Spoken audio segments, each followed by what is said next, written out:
isang thesis na sumasalamin sa esensya ng aking pag-iral. Ang ako ay biyayang natanggap ko sabay isinasakatuparan sa aking unawa. Ang aking buhay ay hindi isang produkto na ginagawa ko lang ng mag-isa. Ito ay isang regalo, isang biyaya mula sa dakilang lumilikha at sa taong mga nagmahal sa akin. Ngunit ang biyayang ito ay hindi isang static na bagay na hindi ito parang trophy na itatago sa aparador. Ito ay isang hamon ng ang pagiging ako ay isang responsibilidad na dapat kong panindigan at buuin araw-araw.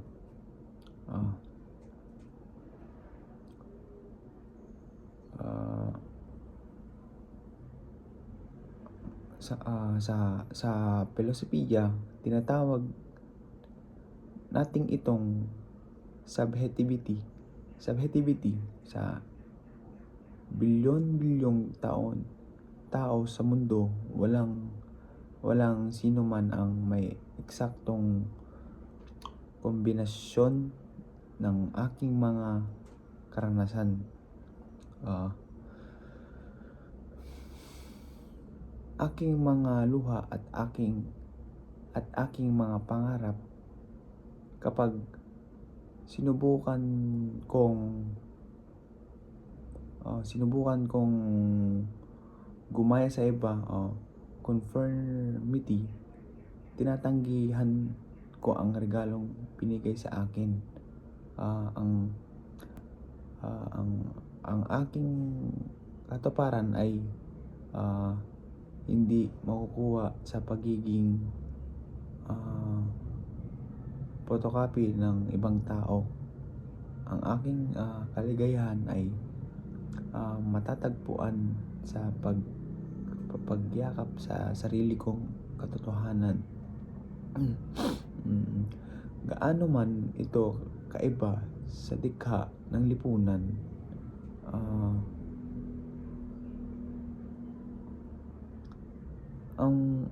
ang ako bilang pagkilala sa sarili, napakalalim na linya. Ang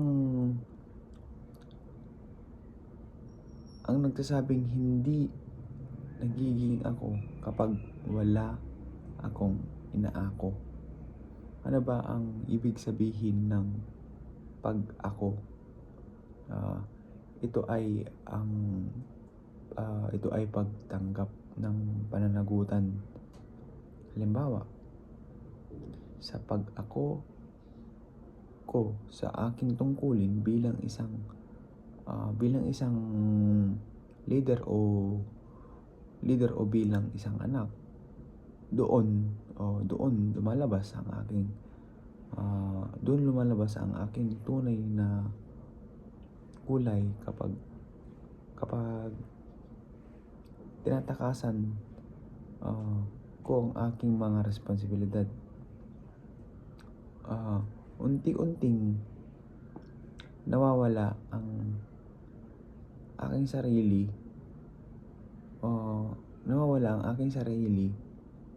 Bokasyon ay hindi lamang isang trabaho.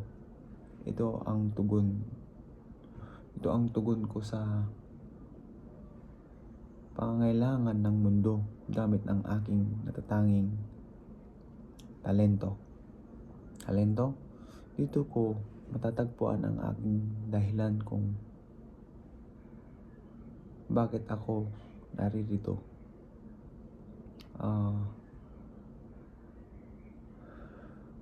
Ang prosesong ito ay nakabatay sa malalim na ugnayan sa sarili o sa karanasan at sa kapwa. Hindi tayo isang isla. Aking mga core values ang pagsisilbing angkla ko sa gitna ng gulo ng mundo.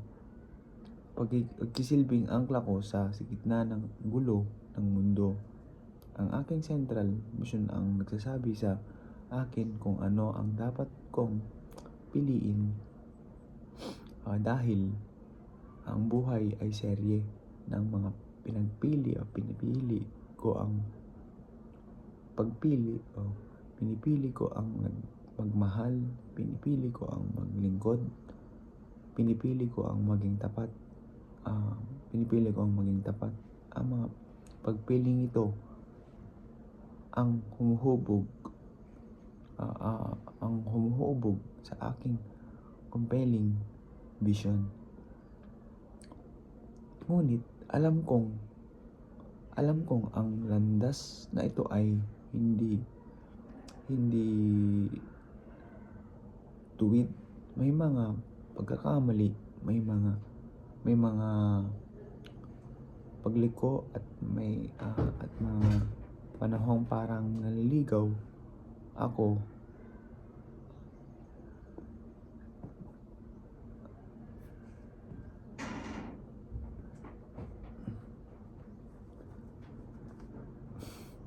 Dito pumapasok ang presensya ng Espiritu sa aking pagninilay. Naniniwala ako na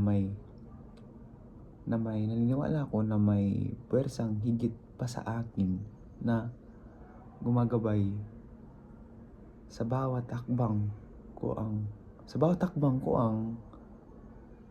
ko. Ang espiritong ito ang nagbibigay sa akin ng tranquil mind.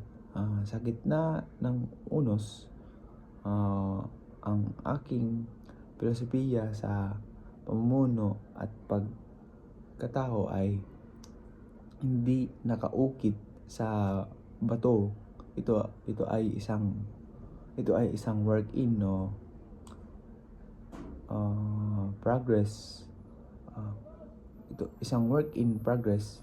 Ako ay isang vessel o sinisidlan na patuloy na nuhubog ng kamay ng may likha. Komportable ako sa pagbabagong ito dahil alam kong ang pag-ibig niya ay unconditional. Sa huli, ang aking nagiging leader ay hindi tungkol sa kapangyarihan, kundi tungkol sa pag-ako sa kapakanan ng iba habang nananatiling tapat sa aking sariling bukasyon. Ang aking ako ay isang biyayang tinatanggap ko at sa abot ng aking makakaya. Isa sa katuparan ko ito ng may pagmamahal at pananampalataya